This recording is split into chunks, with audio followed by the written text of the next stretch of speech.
Selamat petang dan salam sejahtera yang dihormati para panel penilai, pensyarah-pensyarah serta rakan-rakan sekalian.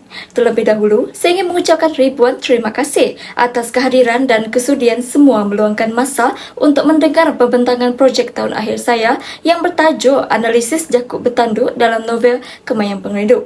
Saya Serwina Anakmani, nombor matrik 86962, ingin membentangkan hasil kajian saya sebagai memenuhi keperluan bagi kursus projek tahun akhir 2 ini.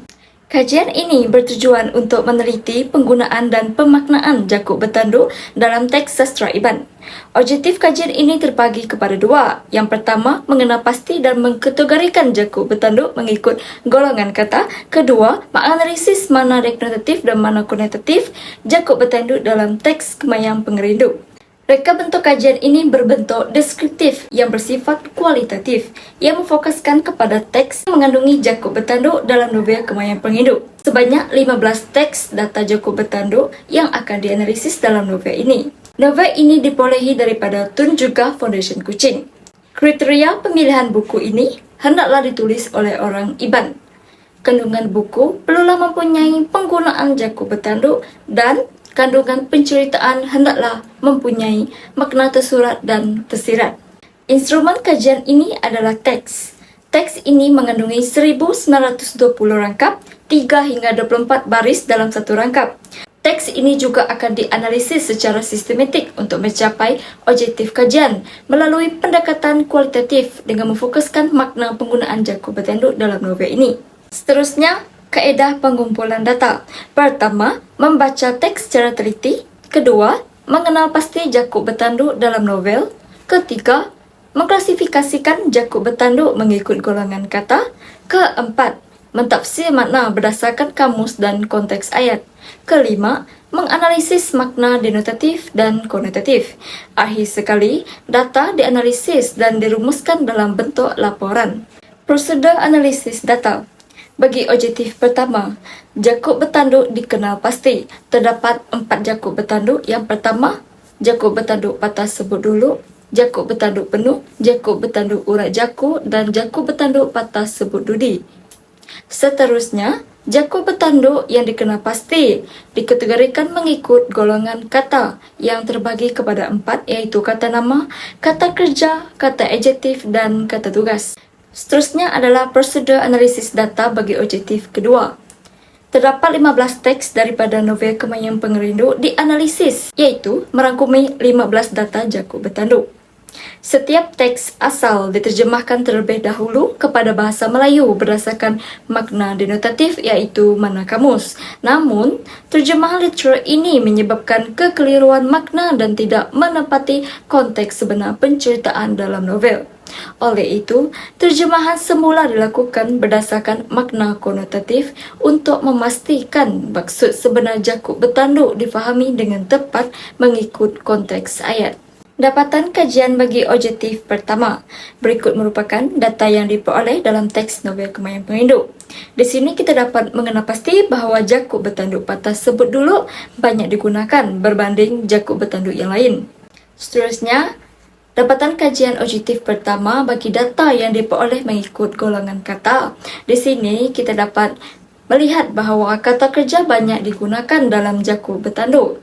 Kata nama dan kata adjektif mempunyai semua jenis Jakub Bertanduk, manakala kata kerja dan kata tugas tidak mempunyai Jakub Bertanduk patah sebut dudi. Berikut merupakan 515 data Jakub Bertanduk yang diperolehi dalam teks novel Kemayang Pengrindu mengikut golongan kata. Dapatan objektif kedua. Mengandungi 15 data Jakub Bertanduk dianalisis mengikut makna denotatif dan konotatif.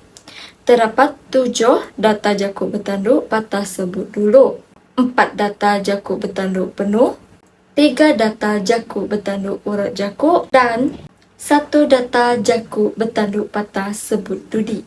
Dapatan objektif kedua. Data yang pertama dianalisis ialah kata berbintis. Makna denotatif atau makna kamus berbintis ialah tindakan dua benda hidup yang bertembung dan bergaduh antara satu sama lain bagi konteks haiwan. Makna konotatif ialah bertarung. Dalam konteks ayat di atas, bertempur lebih sesuai kerana menekankan nilai keberanian dan semangat juang antara manusia. Makna kedua yang dianalisis ialah kata angan-angan. Makna denotatif adalah hangat-hangat.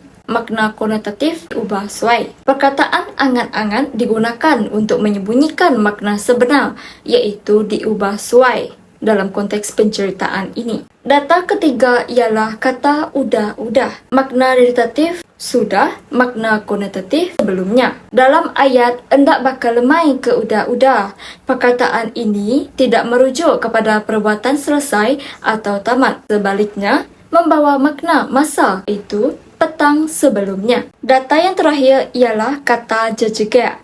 Makna denotatif jejegak ialah menunjuk-nunjuk. Makna konotatifnya pula ialah nakal.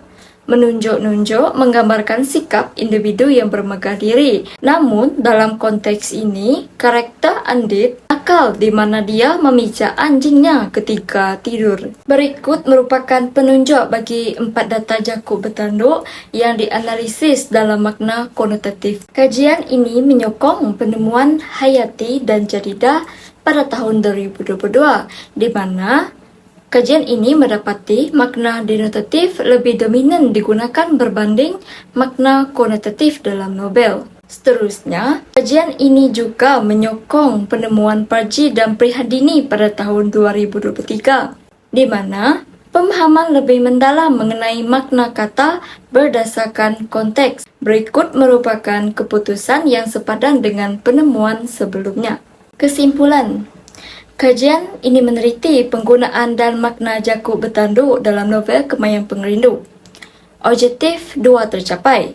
Pertama, jakub bertanduk berjaya dikategorikan mengikut golongan kata. Kedua, makna denotatif dan konotatif dianalisis berdasarkan konteks ayat. Penemuan baru, kata nama dan kata adjektif boleh digunakan dalam keempat-empat jenis jakub bertanduk, manakala kata kerja dan kata tugas digunakan dalam 3 jenis jakub bertanduk. Kajian ini mengisi jurang pengetahuan dalam morfologi bahasa Iban, khususnya berkaitan pembentukan kata ganda dalam bahasa Iban, iaitu jakub bertanduk. Misalnya, kajian terdahulu Subed dan Daud pada tahun 2019 hanya memfokuskan pada makna selangga, bukan jakub bertanduk. Kajian Ahmad 2022 hanya memfokuskan pada pembandingan pengendalian kata ganda dalam kamus, bukannya dalam teks novel. Implikasi praktikal kajian memberikan manfaat kepada pelajar, guru, penulis, penterjemah dan ahli bahasa. Rujukan utama bagi yang ingin mendalami morfologi bahasa Iban, jakub bertanduk, dan semantik makna denotatif dan konotatif dalam bahasa Iban. Sekian, terima kasih.